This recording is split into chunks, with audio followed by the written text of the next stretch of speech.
भवान् भीष्मश्च कर्णश्च कृपश्च समितिञ्जयः अश्वत्थामा विकर्णश्च सौमदत्तिस्थैव च। मेरी सेना में स्वयं आप, भीष्म, कर्ण, कृपाचार्य, अश्वत्थामा, विकर्ण तथा सोमदत्त का पुत्र भूरिश्रवा आदि हैं, जो युद्ध में सदैव विजयी रहे हैं। दुर्योधन उन अद्वितीय युद्धवीरों का उल्लेख करता है जो सदैव विजयी होते रहे हैं। विकर्ण दुर्योधन का भाई है, अश्वत्थामा द्रोणाचार्य का पुत्र है और सोमदत्त तथा भूरिश्रवा बहवीकों के राजा के पुत्र हैं। कर्ण अर्जुन का आधा भाई है, क्योंकि वह कुंती के गर्भ से राजा पांडु के विवाहित होने के पूर्व उत्पन्न हुआ था। कृपाचार्य की जुड़वा बहन द्रोणाचार्य को ब्याही थी।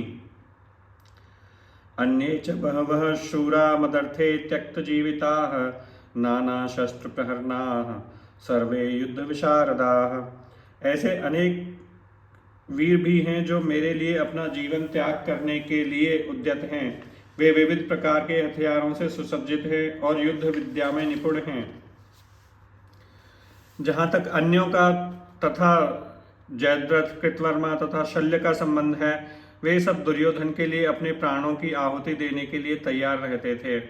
दूसरे शब्दों में यह पूर्व निश्चित है कि वे अब पापी दुर्योधन के दल में सम्मिलित होने के कारण कुरुक्षेत्र के युद्ध में मारे जाएंगे।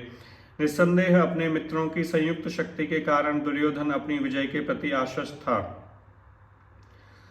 अपर्याप्तं तदस्माकं बलं भीष्माभिरक्षितं पर्याप्तं त्वमेतेषां बलं भीमाभिरक्षितं। हमारी शक्ति अपरिमेय है और हम सब पितामह द्वारा भली भांति संरक्षित हैं, जबकि पांडवों की शक्ति भीम द्वारा भली भांति संरक्षित होकर भी सीमित है। यहाँ पर दुर्योधन ने तुलनात्मक शक्ति का अनुमान प्रस्तुत किया है। वह सोचता है कि अत्यंत अनुभवी सेना नायक भीष्म पितामह के द्वारा विशेष रूप से संरक्षित होने के कारण उसकी सशस्त्र सेनाओं की शक्ति अपरिमेय है।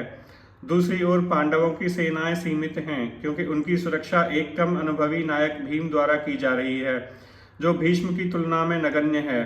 दुर्योधन सदैव भीम से ईर्ष्या करता था, क्योंकि वह जानता था कि यदि उसकी मृत्यु कभी हुई तो वह भीम के द्वारा ही होगी, किंतु साथ ही उसे दृढ़ विश्वास था कि भीष्म की उपस्थिति में उसकी विजय निश्चित है, क्योंकि भीष्म कहीं अधिक उत्कृष्ट सेनापति हैं। वह युद्ध में विजयी होगा, यह उसका दृढ़ निश्चय था।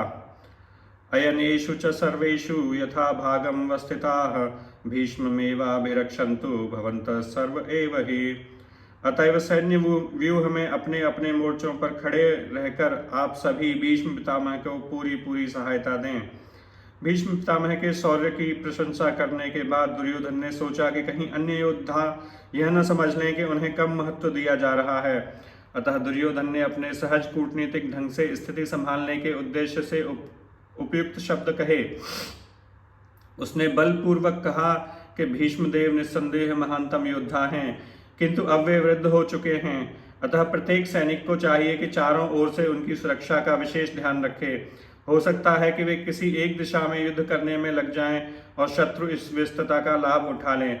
अतः यह आवश्यक है कि अन्य योद्धा मोर्चों पर अपनी अपनी स्थिति पर अडिग रहें और शत्रु को व्यूह न तोड़ने दें। दुर्योधन को पूर्ण विश्वास था कि कुरुओं की विजय भीष्मदेव की उपस्थिति पर निर्भर है।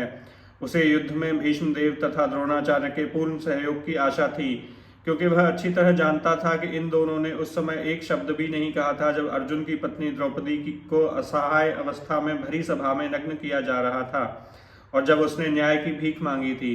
यह जानते हुए भी कि इन दोनों सेनापतियों के मन में पांडवों के लिए स्नेह था, दुर्योधन को आशा थी कि वे इस स्नेह को उसी तरह त्याग देंगे जिस तरह उन्होंने द्यूत क्रीड़ा के अवसर पर किया था।